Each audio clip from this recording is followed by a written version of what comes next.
in the sky, it may be Nibiru. This is the flickering sun. The sun is wobbling because they say that our planet is out of its normal usual orbit.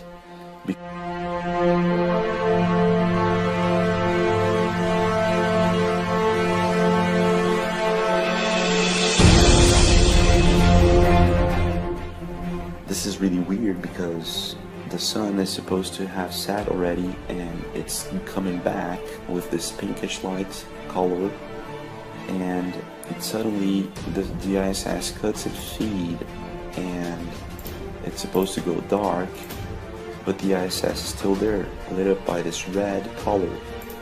So they say that we've got this other planet, coming in our direction, and it's going to cross our sky, the planet of the crossing.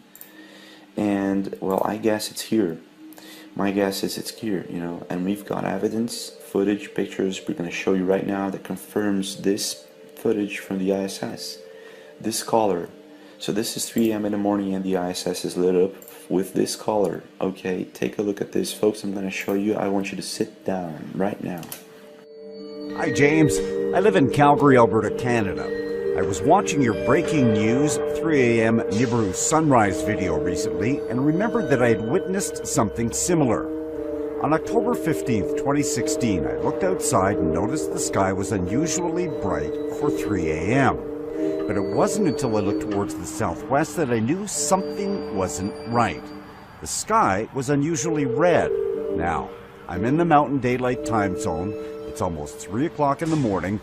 My southwest line of sight passed over a reservoir and provincial parkland, so no real city lights to speak of.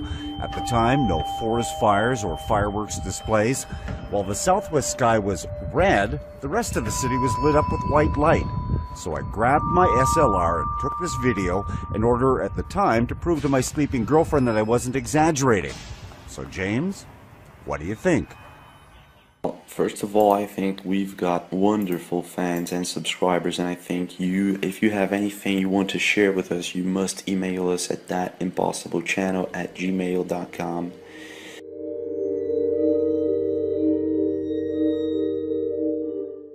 Like this source said, the sky was divided by two colors at 3 AM in the morning and one was red.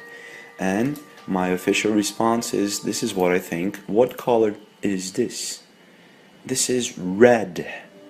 3 AM in the morning in the ISS live feed, and it's red.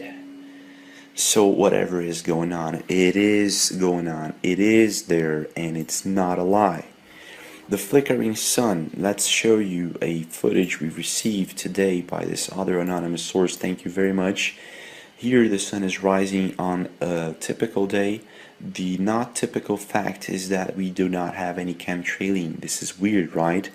So this is what the source caught. The sun wobbling, again, flickering. It's supposed to be going up, but it suddenly goes down and up again. And this is what the camera tapes. This is what it gets. This is the result of it coming up and down very quickly. Okay? So this is happening all over, and people are sending this in. We've got more on the flickering sun, and it's happening. Okay? It's not fake. Do you understand this? It's not fake.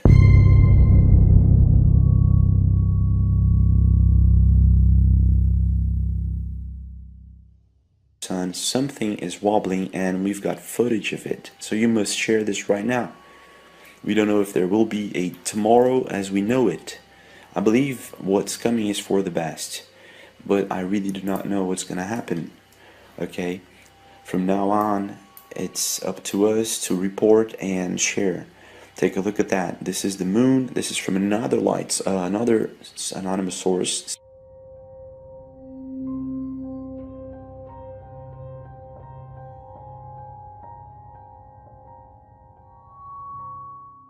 And this is the moon and the same 3 AM sunrise. Okay, thank you very much for sharing this with us. This is impressive, guys. This is just impressive. Please keep taking pictures, taking videos, and send it in to thatimpossiblechannel@gmail.com.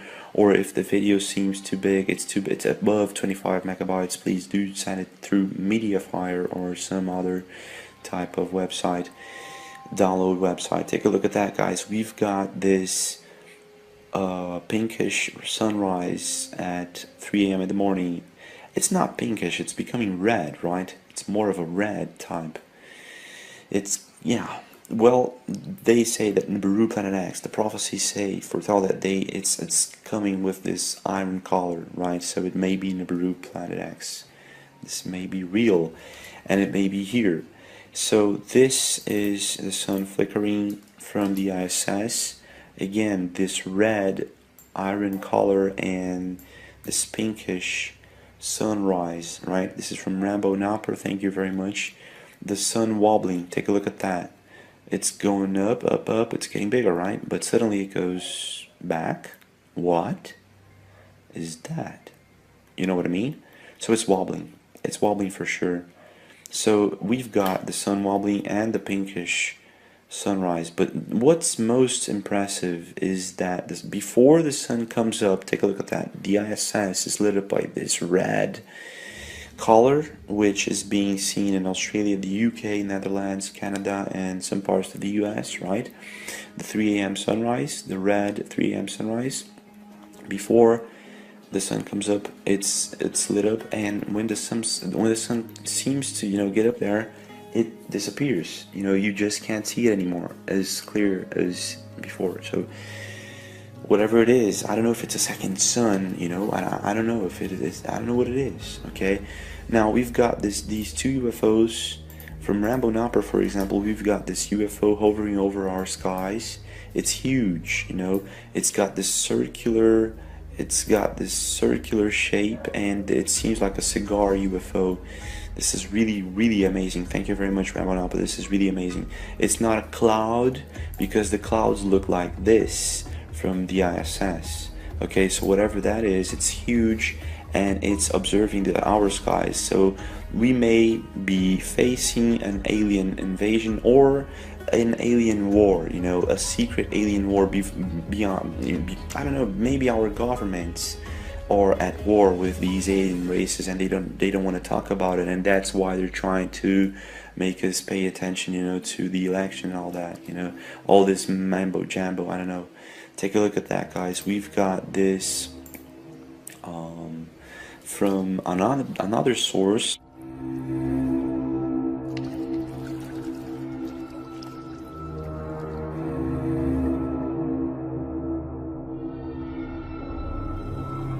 So we got this alien Black Knight satellite from another source, okay?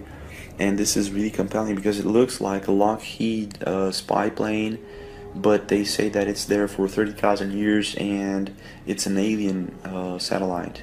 Now, we opened it on Photoshop just to show you that, you know, it's not fake. There is something there. It seems to be the Black Knight satellite. It really does. Now, it's really, you know, it's really wow. So we've got alien crafts hovering over our planet, and we've got this other light source. Please do share this. We don't know what's going to happen right now. So do subscribe, share, comment below what you think about it, and I'll see you again.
It's been almost 10 years since little Pluto was demoted from being a planet, but today scientists from the California Institute of Technology have announced that they finally have solid evidence for a planet X, a true ninth planet on the edge of our solar system. Is believed to be far beyond the orbit of Pluto, roughly the size of Neptune, with a mass 10 times that of Earth.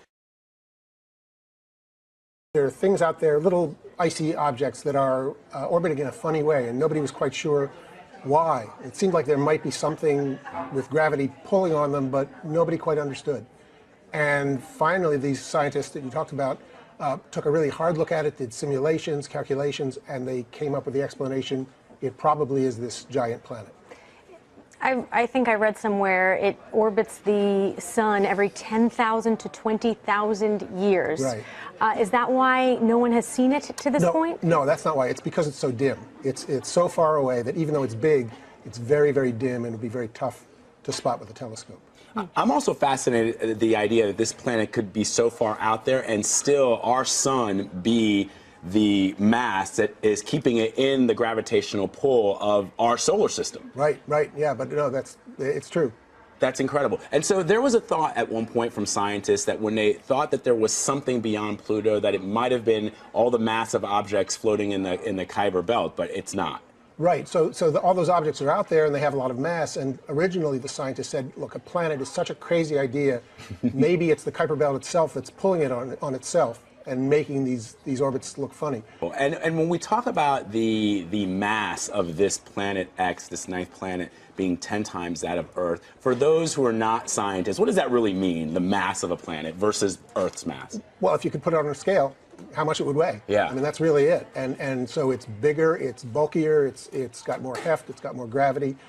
It's this huge elephant in the living room, except we didn't know it was there. You mentioned that scientists haven't seen it yet because of how far away it is and how dim it is. Is there a way for them to get visual evidence? Yes, so the biggest telescopes in the world can theoretically see this thing if they're looking in exactly the right place. And with the publication of this new paper today, they are now going to start to look in earnest. How much further out there is this planet X than the rest of the planets in the solar system? I mean, so Pluto we think of as the really out at the very edge, the very farthest thing that you could call a planet, even though we don't anymore. And I'm still supporting Pluto's right to be a planet. But this thing is 5 times further out than Pluto. Fascinating. Is there any chance it's not a planet? No, there's always, it's very foolish to say no chance because, you just don't know what you don't know. But the odds are looking very, very good. 60 billion miles from the sun. Yep. Amazing stuff. Michael Lemonick, thank you so much. Fascinating stuff. Great, thanks.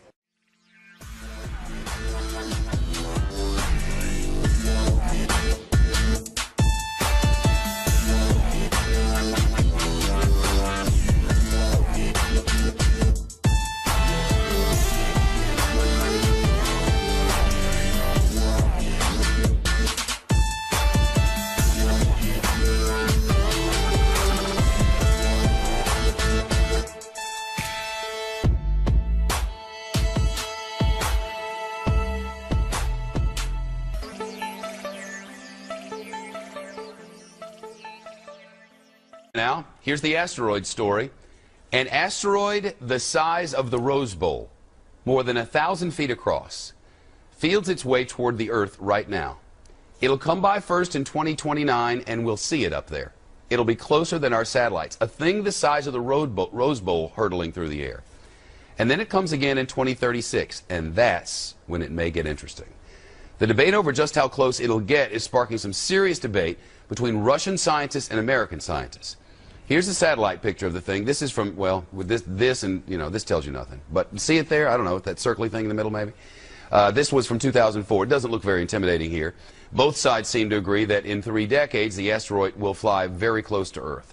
But Russian scientists warn that our planet's gravity could change the asteroid's path and set it on a collision course. NASA scientists say there is a minuscule, little bitty chance of that happening. 1 in 250,000. Better than winning the lotto, and somebody will. Joining us now, Michio Kaku. He's a theoretical physics professor at City University of New York, CUNY. He's also the author of Physics of the Future, and a new book coming out in about a month, and we'll tell you about that in about a month. So, good to see you.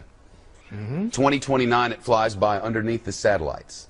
That's right. Mark it on your calendar. Friday the 13th, April 2036. The that's big the one. second pass. On the second pass, right? The first pass, like you said, it comes right underneath our satellites. You can actually see it whizzing right overhead. Wow. And on the second pass, it might actually be a nation buster. It'll take out Germany. It'll take out France, England. Not England. Right. Or the entire northeast of the United States. Careful. It'll hit with the force of 100,000 Hiroshima bombs. Really? If it hits. If it hits, right. It's a catastrophe beyond human comprehension. And the head of the Russian Space Agency has said that the Russian scientists should think of some ways of deflecting it or handling this menace in 2036. What are we going to do? Shoot it with a laser? Well, everyone thinks we'll send Bruce Willis out there with the space shuttle. But the space shuttle can't even reach outer space. We're phasing it out, and the space shuttle only spins wheels around the planet Earth. It cannot even go to deep space. We need a new booster rocket to take us out there. Maybe China will build us one. Maybe, and then we have to nudge it out of the way. The farther it is, the easier it is to push it out with rockets so it'll miss the planet Earth. But it's something that we have to take seriously. This is the first major threat from a giant meteor or asteroid. Were it to hit us, do we know what it would do to our rotation around the sun and the spinning on the axis? Well, it will definitely affect the rotation of the Earth as it goes around the sun. The immediate impact would be a gigantic shock wave going out maybe 50 to 100 miles, then firestorms going out to hundreds of miles beyond that. Firestorms. And then meteorites raining back down on the planet Earth. So the devastation would be on the order of 500 to 1,000 miles. Think of a bullseye containing half the United States. That's the potential impact. And again, it's a very tiny probability, but we're watching it very carefully. Because the thinking among some of these Russian scientists is that the first time it passes, the gravitational pull of the Earth could pull it closer, and then on the second pass in 2036, the wild card is also the atmospheric disturbances. It's going to come right to the outskirts of our own atmosphere. Friction is going to take place, and that's unpredictable. We simply don't know how it's going to react as it whizzes through the atmosphere of the Earth, and that could affect the second pass, and that's why we're keeping our fingers crossed in 2036. Two sets of fingers crossed. But isn't the world ending in 2012? The Mayan calendar seems to indicate. Well, if you look at the Mayan calendar, it actually says that it's cyclical, and we could be witnessing a rebirth. We should be celebrating then. And personally, I hope to be around in 2013. So don't sell the store, don't get divorced, don't ruin your life in 2012. All right, I'm sure some people will. News from the future. 2012 is going to be weird. It's great to see you. I'll see you in a month for that new book, right? Right, Physics of the Future, about the next 50 to 100 years. I can't wait. He interviewed